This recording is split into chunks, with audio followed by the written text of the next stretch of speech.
Sabika Syed and welcome to the print headlines. Annamalai floats political movement set to fight next general election in Tamil Nadu.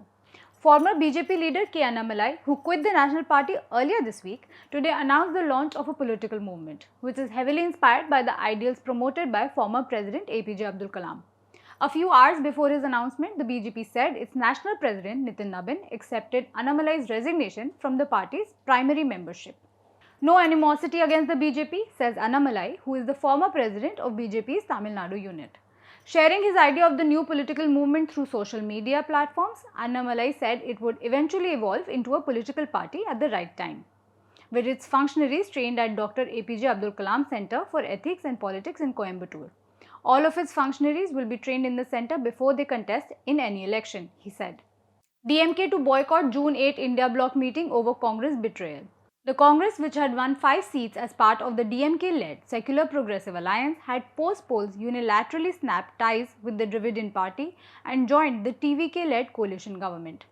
The Dravida Munitra Kazhagam yesterday announced it will boycott the upcoming meeting of the India bloc parties, scheduled to be held at the Constitution Club in New Delhi on June 8.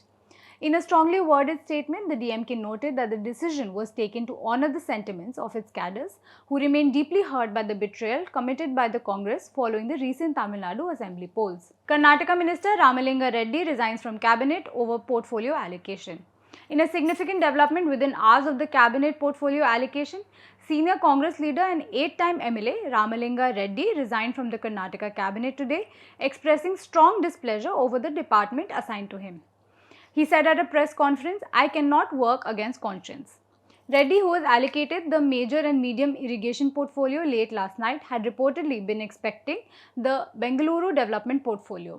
The veteran leader, widely regarded as the face of the Congress in Bengaluru, publicly voiced his disappointment shortly after tendering his resignation. Congress President Mallikarjun Kharge files nomination papers for Rajya Sabha post from Karnataka.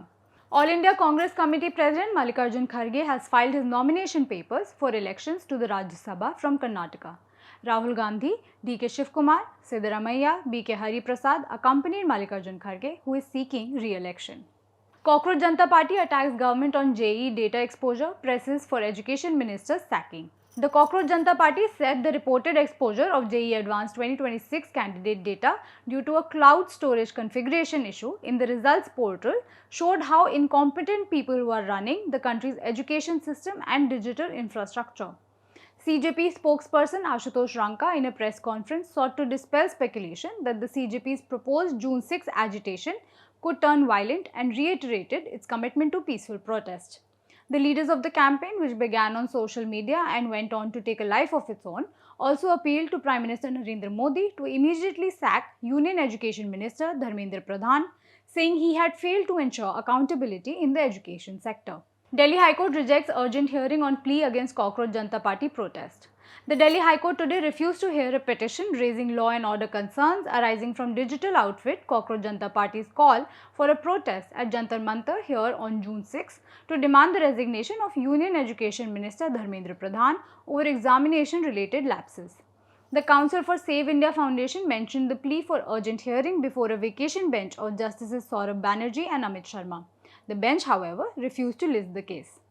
Cockroach Janta Party founder Abhijit Dipke urged supporters and students to participate in the protest in Jantar Mantar tomorrow. Assam cabinet undergoes expansion, 12 MLAs sworn in. BJP MLAs Ranoj Pegu, Ashok Singhal, Biswajit Dameri and AGP's Keshav Mahanta were among the 12 legislators who took oath as ministers today as Assam Chief Minister Himanta Biswa Sarma expanded his cabinet, taking the strength of the Council of Ministers to 17. In the TCS Nashik case, complainant says she was made to watch videos of Pakistani Islamic clerics. The charge sheet in a TCS sexual harassment and alleged forcible conversion case in Nashik has brought to light what investigators termed an orchestrated plan by the accused to target the victims. One of them alleged that she was made to watch videos of Pakistani Islamic cleric and preacher Tariq Jamil and Indian preacher Zakir Naik. The victim said the accused orchestrated a calculated psychological and religious manipulation campaign, exploiting her vulnerability under the guise of reducing her mental stress. She said in a statement that the videos were shown so that the woman could learn about Islam, which is part of the charge sheet submitted in a Nashik court last week. Municipal Corporation of Delhi begins sealing unauthorized establishments in popular Hauz village and Saidullah Jab. According to officials, at least 4 teams of Municipal Corporation of Delhi comprising junior and assistant engineers have been deployed for the sealing exercise. Officials said, and I quote, amid heavy security deployment, the MCD today began sealing unauthorized establishments in various South Delhi commercial hubs. The action was initiated against commercial establishments found operating in violation of building bylaws and license conditions. According to officials, at least 10 such establishments, including several restaurants, will be sealed in Saidullah Jab area, Hauz village and nearby areas in South Delhi. Delhi Chief Minister announces 10 lakh rupees for deceased in Malviya Nagar fire. Delhi Chief Minister Rekha Gupta has announced that a compensation of 10 lakh rupees will be provided to the next of kin of the people who died in the Malviya Nagar fire on Wednesday, and those who have been seriously injured will receive 5 lakh rupees each. Accepting corruption in some departments, the CM said the government is now facing difficulties due to it. The mattress seller who aided rescue is seeking assistance for losses. Riazuddin's shop, which was usually stocked with mattresses and bedsheets, now stands empty and damaged by the flames that engulfed nearby areas. Fire breaks out at Noida complex, 15 people rescued, short circuit suspected.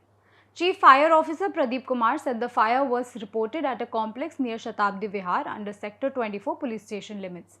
Officials said, and I quote, a fire broke out at a commercial complex in Sector 52 in Noida today morning, following which 15 people were rescued safely and the blaze was brought under control. The building houses a restaurant on the ground floor and a paying guest facility on the upper floors. Pradeep Kumar said fire personnel formed teams for firefighting, rescue and search and safely evacuated 15 people from the building. Bihar government withdraws Z Plus security cover of Lalu Prasad and Rabri Devi. The Bihar government has withdrawn the top category Z Plus security cover of RJD leaders Lalu Prasad and Rabri Devi following a review of the protection provided to VIPs in the state. According to a notification, former Chief Ministers Lalu Prasad and Rabri Devi will now be provided security cover by the Bihar Special Armed Force. The Y category security cover provided to Tej Pratap, Chief of the Jan Shakti Janta Dal and the elder son of RJD Supremo Lalu Prasad has also been withdrawn. RBI Governor says Forex reserve at healthy $682 billion, adequate to provide import cover for 11 months. Reserve Bank Governor Sanjay Malhotra today said the Forex reserve stood at a healthy $682.3 billion, adequate to provide import cover for about 11 months. Various policy initiatives are expected to strengthen the balance of payments, he said while announcing the second bi-monthly monetary policy for the current fiscal. Nepal Foreign Minister Shishir Khanal arrives in India to hold talks with External Affairs Minister Jai Shankar.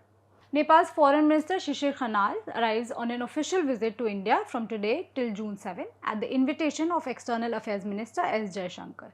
During the visit, Khanal is scheduled to hold formal talks with Jai Shankar in New Delhi, where the two sides are expected to review bilateral ties and discuss ways to deepen cooperation across a range of sectors.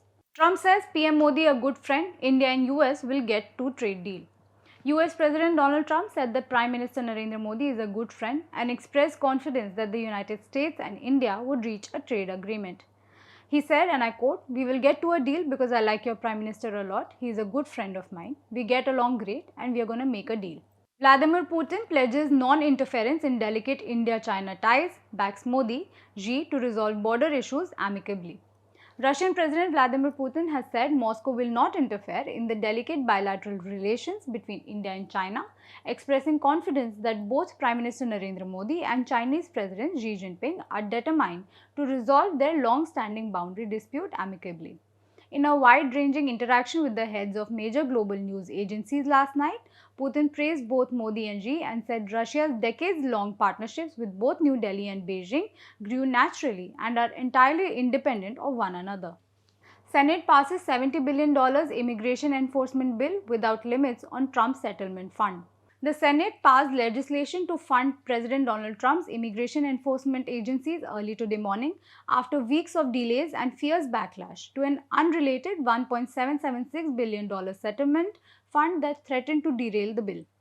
Senators voted 52 to 47 for the $70 billion legislation to fund immigration and customs enforcement and border patrol for the next 3 years through the end of Trump's term. US House passes bill to aid Ukraine and impose new sanctions on Russia. The US House of Representatives passed legislation that would aid Ukraine and sanction key segments of the Russian economy, overriding objections from Republican leaders who warned the bill would undermine negotiations designed to achieve a comparable but stronger result. The legislation, sponsored by Representative Gregory Meeks, seeks to cement US assistance for Ukraine by providing more than $1 billion in security and reconstruction aid.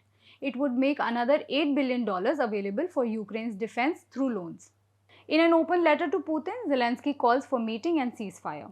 Ukraine's Zelenskyy proposed a face-to-face meeting with Vladimir Putin in a rare open letter to the Russian leader, shortly after the Kremlin chief had conceded Moscow needed to strengthen its air defenses following a spate of Ukrainian attacks. Zelenskyy said, "I am proposing a meeting." US President Donald Trump, who has pushed both sides to end the conflict and boasted he could end the war within a day of taking office, said a face-to-face Putin-Zelenskyy meeting would be great, but pushed both sides to compromise. Chinese leader Xi Jinping will travel to North Korea next week in first visit in years. Chinese leader Xi Jinping will travel to North Korea next week, both countries announced today, in what will be his first visit in nearly 7 years. His trip will be the latest in a series of steps by China to reinforce its close ties with its nuclear-armed neighbor, whose leader, Kim Jong-un, has reached out to Russia in recent years, notably by sending troops and conventional weapons to support its war against Ukraine. The announcement came a day after North Korea unveiled a new facility to produce nuclear bomb fuels. That's all we have for you today. We'll be back tomorrow with the latest.